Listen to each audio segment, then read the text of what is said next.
Bonjour. Aujourd'hui, nous allons parler de l'aspect neuropsychologique du langage. Vous vous demandez peut-être quel rapport il y a entre la langue et la neuropsychologie, mais tout simplement que le langage dépend du cerveau. Parler couramment, c'est une question de réflexe. Si ce n'est pas du réflexe, on est obligé de s'interrompre pour parcourir sa mémoire à la recherche du mot juste ou de la forme grammaticale correcte, et on ne parle pas couramment. En fait, dans le langage, il y a deux sortes de réflexes. Il y a les réflexes premiers et les réflexes seconds. Les réflexes seconds ont pour seule fonction d'inhiber les réflexes premiers.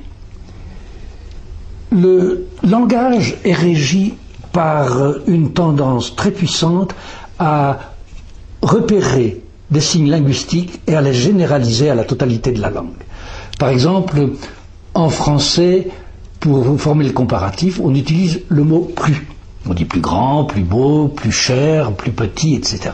Alors l'enfant repère ce signe, comprend sa signification et le généralise. Il dit plus bon.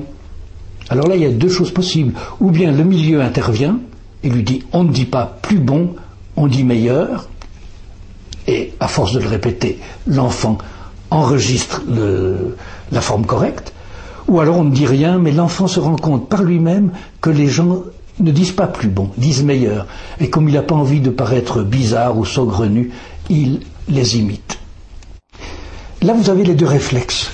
Le réflexe premier est de dire plus bon.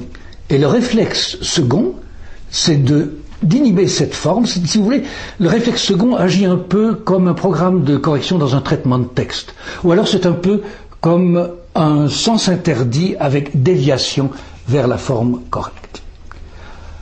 Alors, ce système, vous le trouvez dans la totalité du langage. Tous les enfants commencent par dire « vous disiez, vous faisiez ». Pourquoi ? Parce qu'ils ont repéré que dans la structure « vous » est dans « vous jouez »,« vous rigolez »,« vous expliquez », etc.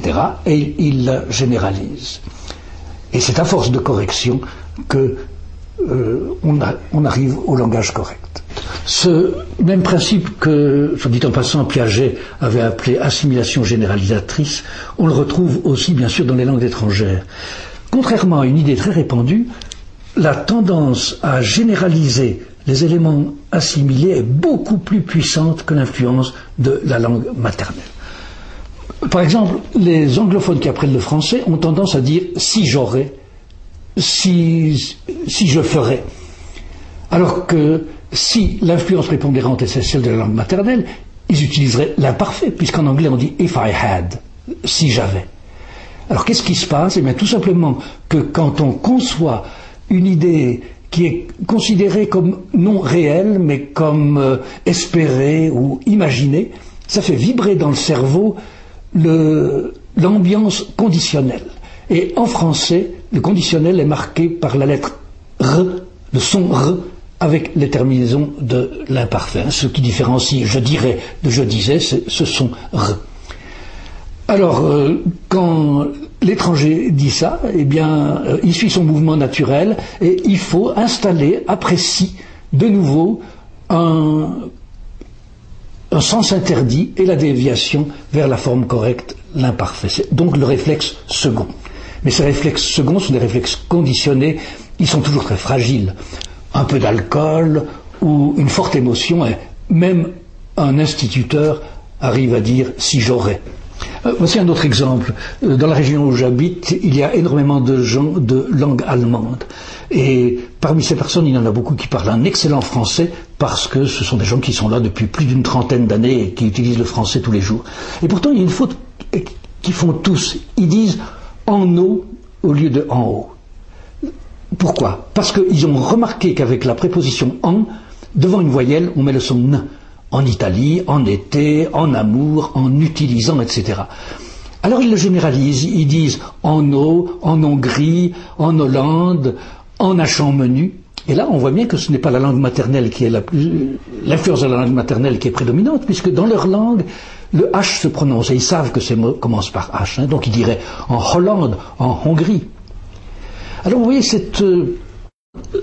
tendance très puissante à l'assimilation génératrice, elle est importante dans le domaine qui nous occupe parce que l'anglais se trouve être une langue où elle est constamment contrariée.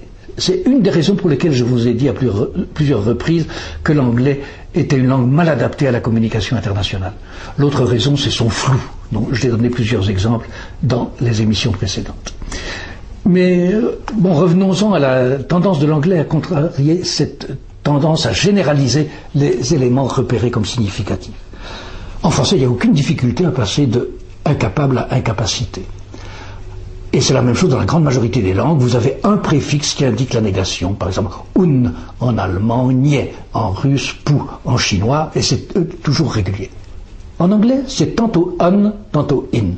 On dit invisible, invisibility, mais unsuitable, unsuitability. Et alors ce qui est grave, c'est que parfois pour la même notion, le préfixe change.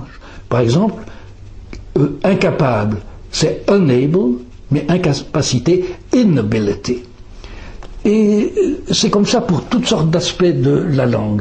Ces obstacles qui sont mis sur le chemin du mouvement naturel du cerveau cherchant à s'exprimer a pour effet de ralentir l'acquisition de la langue et de réduire les chances qu'on a de s'exprimer avec aisance quand on parle anglais. Une autre caractéristique de l'anglais qui la rend moins apte à permettre la communication internationale que d'autres langues, c'est qu'elle utilise beaucoup moins la dérivation que les autres langues. Dans lunaire, il y a lune. Dans désarmement, il y a arme. Dans annuel, il y a année. Dans dentiste, il y a dent. Et c'est la même chose dans la grande majorité des langues. Prenons dentiste, en allemand on dit Zahn, Zahnarzt, en persan dan saz, en japonais haisha, en malais gigi, docteur gigi, mais en anglais, dentiste se dit dentist et dent tooth, teeth, aucun rapport. La même chose, lunaire se dit luna, mais lune se dit moon, aucun rapport.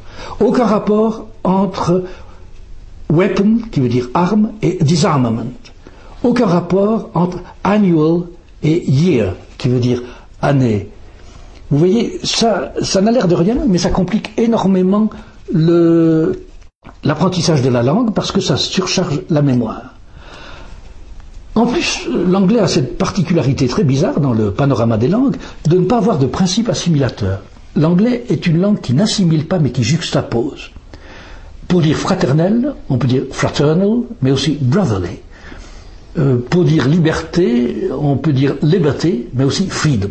Alors pour nous, occidentaux, c'est pas très grave, parce que nous connaissons d'avance un des deux mots selon que nous sommes de langue germanique ou de langue romane. Mais pour un Tchèque, un Éthiopien, un Thaï, ça fait chaque fois deux mots à apprendre, là où dans sa langue il n'y en a qu'un, ou deux mots dérivés d'une même racine et donc beaucoup plus facile à retenir. Et cette tendance qu'a l'anglais à contrecarrer le mouvement naturel du cerveau, vous le retrouvez bien sûr dans le domaine de l'orthographe. Pour ne prendre qu'un exemple, le groupe OUGH a 7 prononciations. Though, tough, through, bought, cough, thorough, plow. Comme vous voyez, du point de vue neuropsychologique, l'anglais est vraiment pas la langue qu'il fallait choisir pour la communication internationale. Voilà, je vous donne rendez-vous pour la prochaine émission où nous parlerons de langage et de programmation génétique.